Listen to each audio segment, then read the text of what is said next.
Poirier, and this is actually where my story first began. In fact, I grew up in this house right here. I said my first words in this house. I walked my first steps. I remember sitting on that patio deck when I was just a tyke. I had a puppy just like this at the place, and so thank you so much for tuning in to hear my story.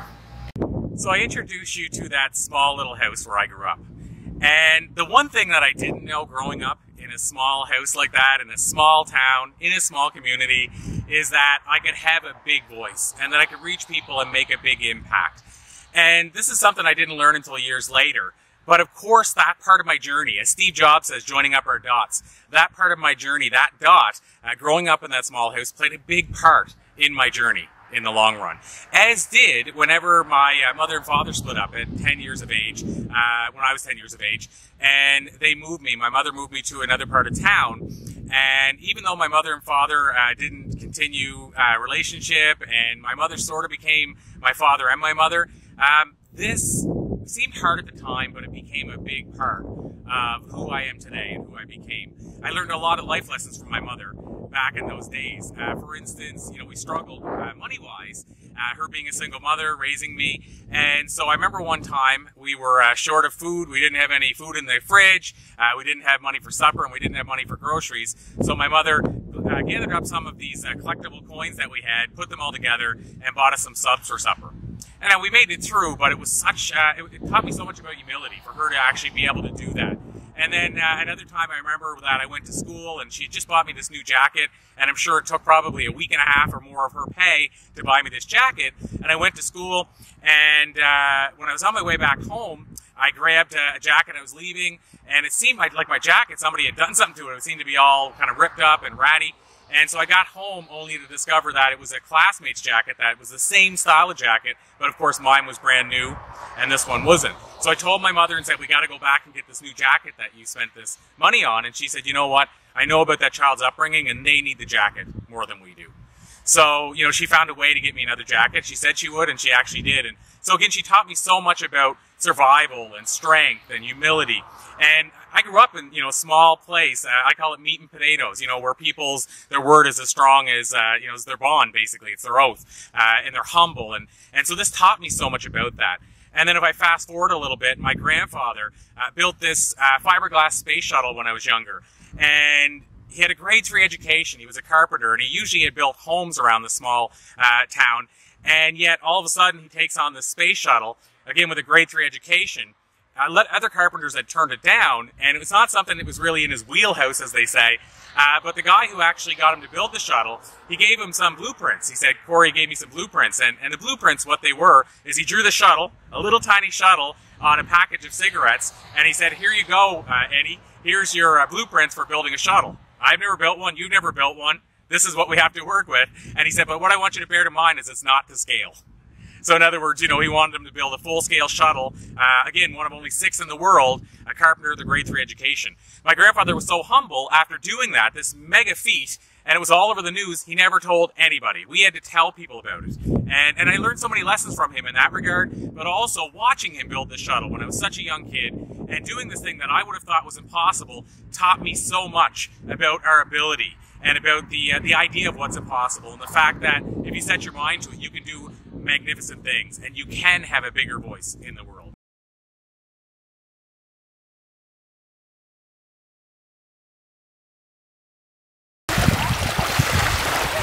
And guess what, guys? This is actually the first beach that I ever stepped foot on, and in fact the location of one of my biggest fears. In fact, it was probably my first discovery of a fear. And that fear, even though I was born on this island, again surrounded by a body of water, I actually couldn't swim. So that's how it started for me. That's how my journey started. That was a major fear for me. And I know we all have fears. And so I'm here to tell you, I guess, how I tackled that fear. So for me, what that meant was that I started jumping into water slides when I was a kid. We had a place called Rainbow Valley, which is a little park where they had water slides. So I jumped down the biggest water slide I could find, and I hit that water and I panicked like you wouldn't believe, but I still kept going back in.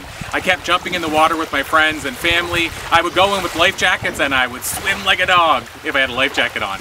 And then fast forward a bunch of years, and I had an opportunity to surf in Tofino, British Columbia, one of the best surfing destinations. So I jumped in the water and surfed. just starting to learn a little bit more about swimming. And then, fast forward again a number of years, and I start dating this girl that's like a dolphin. And she took me on this, convinced me to go on this trip in Key West, a snorkeling trip. So I went in and I actually snorkeled, even though I couldn't swim and had this big fear of swimming from the time I was young. So I just think it's important for you to realize that we can conquer these fears, but it involves us stepping outside our comfort zone.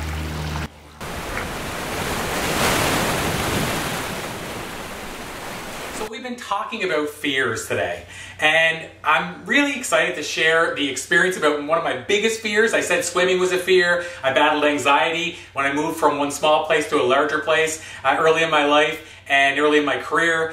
So I know all about fears, but I'm really excited to share with you probably the biggest fear I ever had, tackling it, and what the result was, and how that relates to you in terms of perhaps your journey.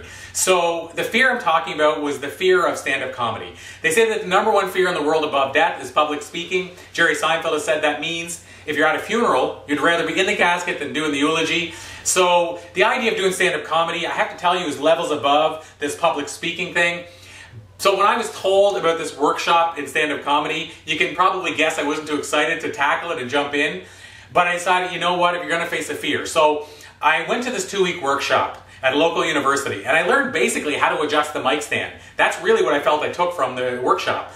The 3rd week I was really excited about. We were going to watch people entertain us. So we went to the local nightclub. It's about 5 minutes to showtime. We're waiting for the entertainers to take the stage, and that's when we learned that we were the entertainers. So there were 15 of us from the workshop there. I ran to the bathroom to find the exit window and get out of there, and no exit window in the bathroom. So I came back out only to discover 8 of the 15 would-be amateur stand-up comics were gone. I've never seen them again. So now there's just 7 of us left. And so the new debate is who's going up first, because nobody wants to be the sacrificial lamb.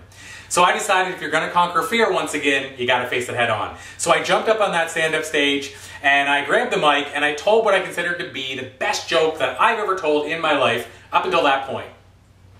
And the result was dead silence. I've jokingly said, but it's probably true, if there was a cricket in the club, I'm sure somebody heard it. I mean, that's how much silence there was.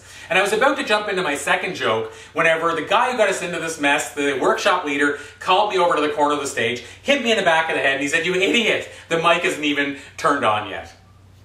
So that was my first foray into stand-up comedy. I talked about this big fear of jumping up on the stage, and I can tell you, by the way, stepping outside my comfort zone, I don't know what force allowed me to do it. It was definitely outside my comfort zone. I don't know how it even happened, but the moral of the story is I did, for some reason, jump up on that stage. And what I discovered was perhaps the most important discovery in my life, which was that this, in fact, was the taste of what passion feels like. I didn't have passion until that point. I've heard since that only 5% of people will ever find their passion. And yet when people ask me how often I work, I tell them, if you catch me working, you let me know and I'll stop. That's the power of passion. And I started discovering it by stepping outside my comfort zone. And that's why I wanted to talk about fears today and stepping outside of your comfort zone. But I discovered it today, or that day, by stepping outside of my comfort zone. And when I got to work the next day, people said, "Did you fall in love? Because you got to jump in your step, guy." And I said, you know what? I don't think I fell in love with a person, but I may have fallen in love with something. So the stand-up comedy thing, I kept at it, I think to the tune of 9 years, 700 shows.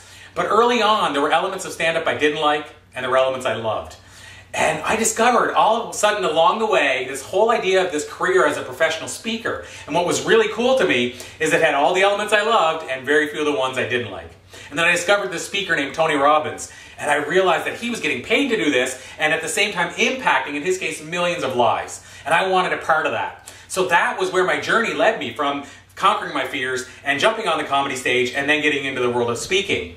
But along this journey, 15 years of speaking, I started having these great moments. I started early on trying to tackle these fears. I had some, moments in speaking that weren't the greatest. I learned from those moments, but because I was making an impact and because it was my passion, I kept on trying it. And I kept on stepping outside my comfort zone. And what happened as a result is I can look now backwards and say 15 years later, I've been lucky enough to speak from the TEDx stage. I've been lucky enough to share the bill with Deepak Chopra and General Killier and Stephen Covey. I've been fortunate enough to interview some of the top enlightened superachievers in the world to the tune of 3,500. And a lot of that was because I launched my speaking career. I've been able to actually impact thousands of lives just from the stage and be told by a lot of those people the impact I made. I mean, you can't buy that. You can't put a price tag on that. So those are some of the things that have happened in my 15-year journey.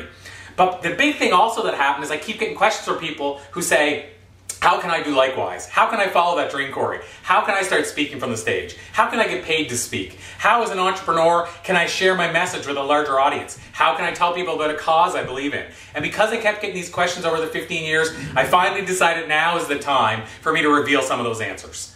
So I'm really excited to actually let you know, as you share this journey with me, there's another journey starting. So the next journey starting in a couple of weeks, on August 6th in fact, I'm going to be releasing a 4-part training series, teaching you what it took to become a professional speaker, and teaching you some of the ins and outs of professional speaking, because you know what? You never know. It's worth the try. This could be the journey you're looking for. Maybe you're looking for a chance to transform your life, to impact thousands or millions of lives. The speaking business might just be that opportunity for you, and because I keep getting these questions, I decided why not start giving the answers on a bigger scale than I have been as a one-on-one answer.